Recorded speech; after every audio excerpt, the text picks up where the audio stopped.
Am I the asshole for attending my sister's birth and meeting baby before my parents? My 35F little sister, 31F, gave birth to her second child late dec. 24. She asked me to be her second birth partner to support her and her husband, and I was stoked to agree. Mom thought it was great too. Some background on my parents: 65F, 71M. Mom loves to play the victim. We used to be close, but I don't like playing her therapist anymore. My dad was a workaholic with zero emotional regulation and quick to anger. Jump to dec. It was the most amazing and emotional experience to help my sis, and she has a calm, natural birth. They made baby's middle name my first name, total honor. I tried leaving to avoid overstaying, but my sister wanted me to stay at the hospital overnight to help her while her husband went back home to their toddler, so I did. It was super special caring for her. In the lead up, my sis told my parents she's not sure if she wants them visiting the hospital or when they first get home. She also sets the "don't come if you're sick and no kissing baby" rule. They're miffed. Next morning, Mom messages me and invites her and Dad to have a coffee at the hospital. I say I'll come to our family home, but she says no because they are in the middle of packing to move to their property 3 hours away. When we meet, my dad is coughing, sick, and he goes, "So we are going up to meet the baby now?" I say no, that's not the plan, and you can't meet baby if you are sick. Dad starts yelling in the middle of the hospital cafe saying yes he can because baby already has an immunity from my sister and heaps of babies are born in disgusting conditions around the world. He then accuses me of subterfuge for being at the birth. He won't stop yelling and demanding to go up to the ward.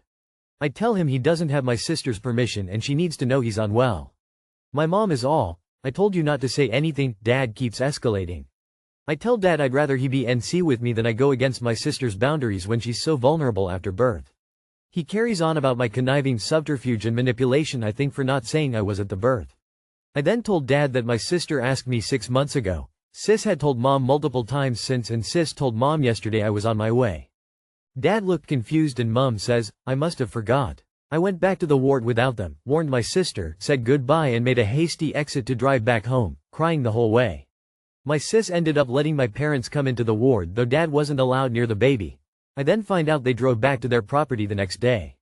So it was zero about supporting my sister and her husband. I haven't spoken to my parents since. Am I the asshole? Too long did not read. I was my sister's birth partner. My boomer parents lost their shit and accused me of deceit and subterfuge. Sorry, doesn't make any sense.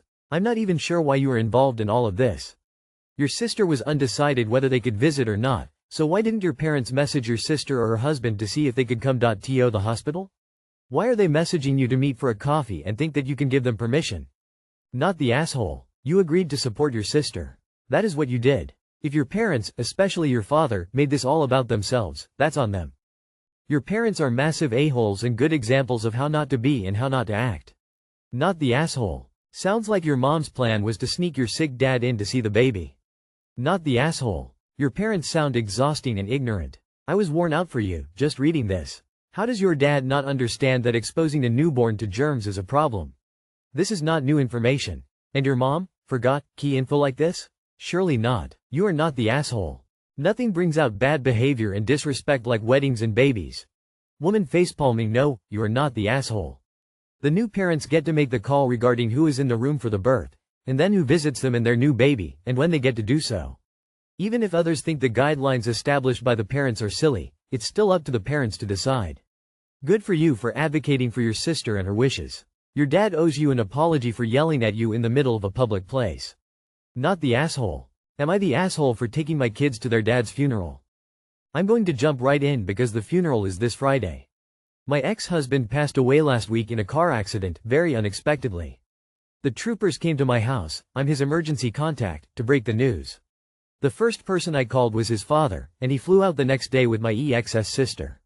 Before he flew out, he asked me where we should have the service, in Texas, where we live, or back in Maryland where our families and friends all still live. I told him I felt like the service needed to be in Maryland because that was where everyone was, and my ex's father, agreed. He let me know the funeral home said they might be able to do a small viewing with just family, and I agreed to doing that as long as I felt like he was in a condition he'd be okay with. I met my ex's sister and his dad at the funeral home to go over paperwork and plan the viewing. He told me all the details for the funeral back home, and we talked a bit about where my ex worked, his day-to-day life, his home, and the probate process. His father was taking care of the probate process and seemed defensive about some of his belongings, I really felt like focusing on my children was more important than arguing over small things in the home. All of that could wait, so I backed off of helping with cleaning out him home and handed all of his insurance paperwork and other information I had that would be useful to them, like contacts at his work and his electric login. We had the viewing. Both of our children said goodbye to their dad and it was very emotional. At the viewing I mentioned that a friend had paid for our tickets to fly home, as I was quickly realizing how much everything was going to cost, and I suddenly was without the financial help of their dad. I was extremely thankful for their generosity. After the viewing I didn't hear anything from his sister or dad. They didn't ask to see the kids or let me know what was going on with the process, and I was actively trying to navigate the life insurance process while grieving my ex and helping my children with their feelings. The last few days have been a blur of crying and anger for all of us. We are so heartbroken to have lost him. My ex's sister and father flew out on Friday, and around noon I got a call from his father telling me we were not welcome at the funeral and that my children and I would be a distraction to my ex's family's grieving. I'm shocked and hurt. I told him I had never heard anything so hateful and the conversation was over. My ex's father and sister have never visited Texas. We've lived here for 4 years. They were not close and had no idea where he worked, or even any recent photos of him. We were divorced but still good friends, and my ex was a devoted father. His children were his world. Am I the asshole for not listening to his father and still taking them? The funeral is open to anyone. I can't imagine us being there among hundreds of other people will really be a problem. Edit. For those asking his reason, he said, "Well, I gave you a nice service here. We had a short viewing only and had previously agreed to the service being in Maryland, so no, there was no service. Also, for clarity, I am the beneficiary on the policies. My ex and I did his open enrollment together every year, and we put each other as our beneficiaries to make it easier if anything like this ever did happen. I have a wrongful death attorney and he is helping me with the process, but I will reach out to a probate attorney. Thank you to everyone for the advice on SSI. Not the asshole, and call the probate offices and let them know your children are the heirs. Your ex-father-in-law seems like he is going to try and cut the kids out of their money. You're the emergency contact. Your kids are the immediate family. He doesn't get to tell you you're a distraction. Not the asshole. What a truly bizarre and cruel thing to do to his grandchildren. Not the asshole. Attend with your kids. Also, protect your kids. They are likely the next of kin and have rights. If necessary, cut ex-father-in-law out of the equation and file for probate and to be the executor for your children. This whole thing sounds shady and like your ex's family wants to cut your kids out of the process.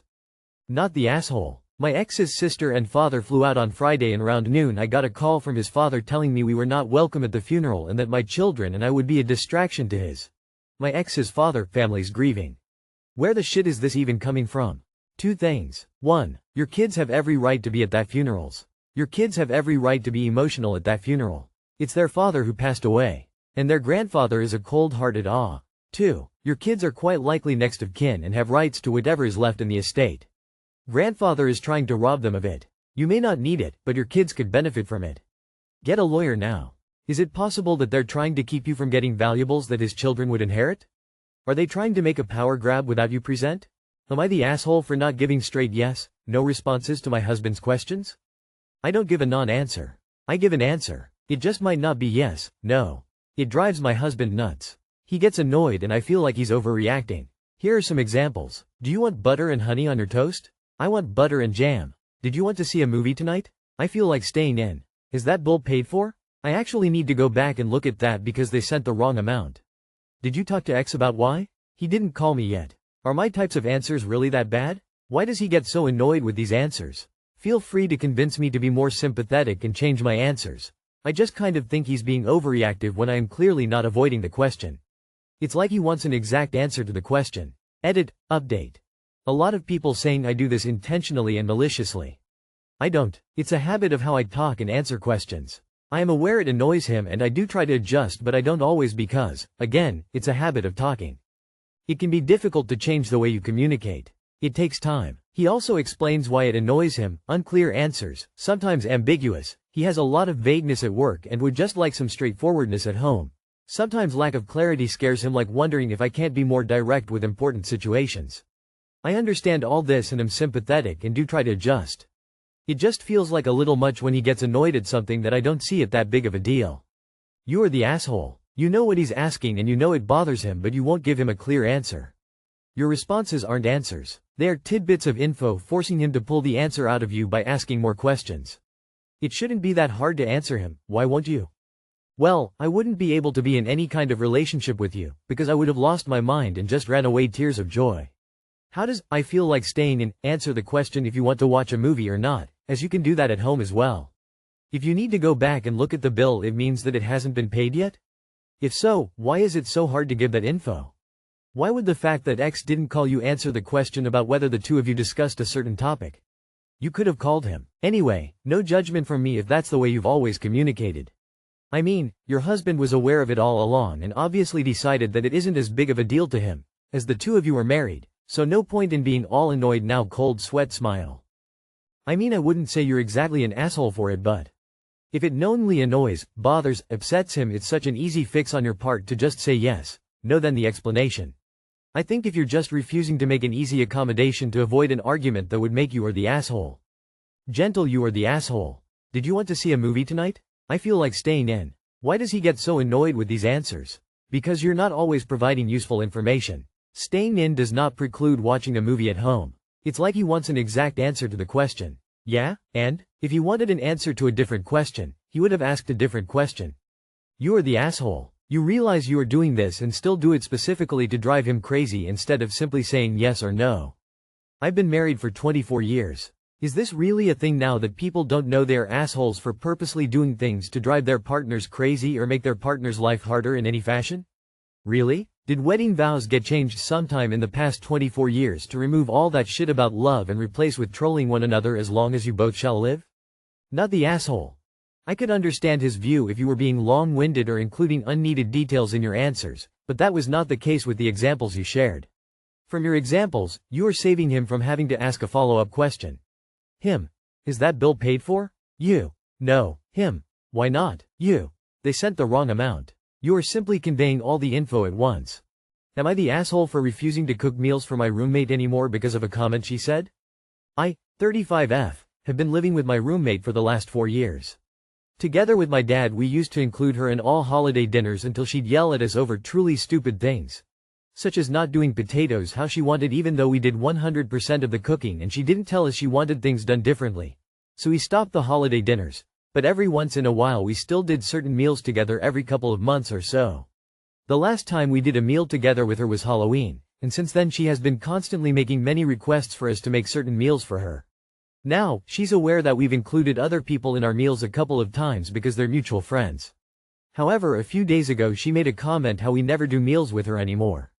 I calmly asked her what she meant by that and listed all the meals we've included her in on, then pointed out to her that I actually can say that she has never made a single meal for us in years, so I don't understand why she'd say that. She then tried to backtrack saying, well, I guess not never. It was her comment that we never do meals with her that makes me want to stop them altogether, because it just tells me that she never appreciated them to begin with. So am I the asshole for stopping meals? Not the asshole, and I would tell them the truth. We don't, because when we've made efforts to include you, you complain about the way we make things. It's not been pleasant, and your behavior is not only rude, it provides no incentive to continue having special meals with or for you. Not the asshole. You never had any obligation to include her in meals in the first place. She's repaid your favors by constantly complaining. She's worn out her welcome and is justifiably on her own. Do you need her to be your roommate? I don't know the circumstances of the living arrangements, but she seems to think you've been ignoring your duty to feed her. Not the asshole, but do really need to live with someone who hasn't even attempted to make a meal in all the years you've lived together. You owe her nothing. In a perfect world she'd owe you money since you've been feeding her, and I wouldn't be surprised if she's never contributed to the cost. Not the asshole. Honestly, she doesn't seem to appreciate the meals you've made for her, and that comment about never doing meals together was pretty ungrateful. You've been including her in meals, and she's acted like it wasn't enough. Plus, she's never cooked for you guys, which is a bit one-sided. You're not in the wrong for not wanting to keep cooking for someone who doesn't seem to appreciate it. It's perfectly fine to set boundaries, especially when it comes to things you do out of kindness. Skull. Not the asshole. You've been doing it a lot longer than I would. You're an adult, and since you want your food a certain way, it's on you to make it. It's rude to ask me to cook the way you want, so I'm not cooking another meal for you. This includes no eating leftovers. Stop being taken advantage of. Not the asshole at all. You've been bending over backwards to include her in meals and putting up with her unreasonable behavior for years, and then she has the nerve to complain that you never do meals with her anymore? Seriously? After all the things you've done for her, and she can't even appreciate it? She's the one who's never made an effort, and then turns around and tries to guilt trip you. You don't owe her anything, and if she can't appreciate what you've done, then she can go without it.